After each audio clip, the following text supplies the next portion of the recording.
Hey everyone, and welcome back. In this video, we're going to explore the presidential line of succession. That is, what happens when the office of the president becomes vacant in the United States. Presidential succession can occur for a variety of reasons, the most obvious of which might be the death of a president while in office. As the average age of the president gets older, this risk grows. But several presidents, including Abraham Lincoln, William McKinley, and John Kennedy, were assassinated while in office, necessitating the succession of their vice presidents, Andrew Johnson, Theodore Roosevelt, and Lyndon Johnson, respectively. But succession might also be necessitated due to presidential incapacitation, when the president cannot discharge the duties of the office either temporarily or permanently. In 1985, for example, then Vice President George H.W. Bush was temporarily elevated to the presidency while Ronald Reagan underwent surgery. And finally, succession might be necessitated due to the impeachment or resignation of the sitting president. For example, after President Nixon resigned from office in 1974, then Vice President Gerald Ford was elevated to the presidency. These three examples highlight the first step in the line of succession, where the vice president assumes the office of president. But where is this process spelled out, and who else is in the line of succession?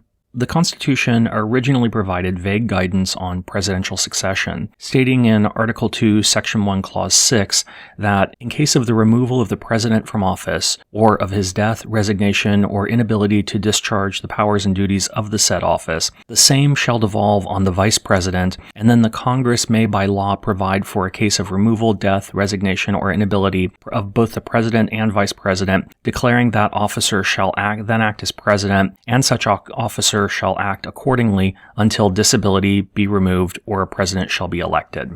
Quickly, the Congress realized that having to convene to name a new president and vice president should both offices become vacant could present a challenge. And so in 1792, Congress passed the Presidential Succession Act, which placed the President pro tempore of the Senate and the Speaker of the House in the line of succession following the vice president. The 1947 Presidential Succession Act expanded the line of succession further.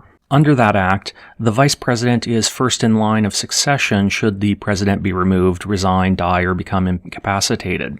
After that, the Speaker of the House of Representatives and the President pro tempore of the Senate are next in line. Then the 25th Amendment provides that the members of the President's cabinet, that is, the heads of the various departments, follow in order of the date of creation of their office.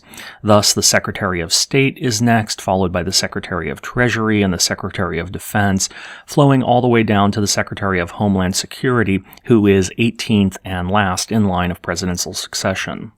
But even this expanded list generates some concerns, particularly given that the entire line of succession is located in Washington, D.C., and all attend the same major political events. This concern is giving rise to the tradition of naming a designated survivor, a member of the presidential line of succession who watches the annual State of the Union address from an undisclosed secure location to protect against a hypothetical decapacitation of the U.S. government and to ensure the continuity in the office of the president. This tradition began in the 1950s at the height of Cold War concerns about a possible Soviet nuclear strike, but continues through today. But in the 1960s, these Cold War concerns over the potentially devastating impact of a Soviet nuclear strike decapacitating American leadership, as well as concerns over ambiguity in the Constitution about how the presidential inability would be evaluated and how a vacancy in the office of the vice president would be filled, led Congress to pass the 25th Amendment.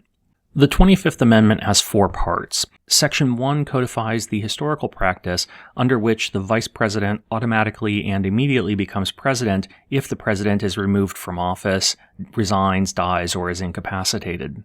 Section 2 establishes the process for filling a vacancy in the office of the vice president, providing that, should the vice presidency become vacant, the president shall nominate an individual to fill the role, who must then be confirmed by a majority vote of both the House and the Senate. Section 3 allows the president to voluntarily declare their own incapacitation by informing the leadership of the House and the Senate, empowering the vice president to serve as acting president until such time as the president declares they are once again fit for duty. And finally, Section 4 establishes a process for declaring the president incapacitated. This process requires the vice president and a majority of the president's cabinet declare that the president is unable to perform the duties of the office, and thus permits the vice president to immediately assume the role of acting president. If the president contests the decision, a 2/3 majority of both chambers of Congress must affirm the decision, otherwise the president resumes their normal duties. That's it for now. Please leave any questions you have in the comments section below, and thanks for watching. Bye.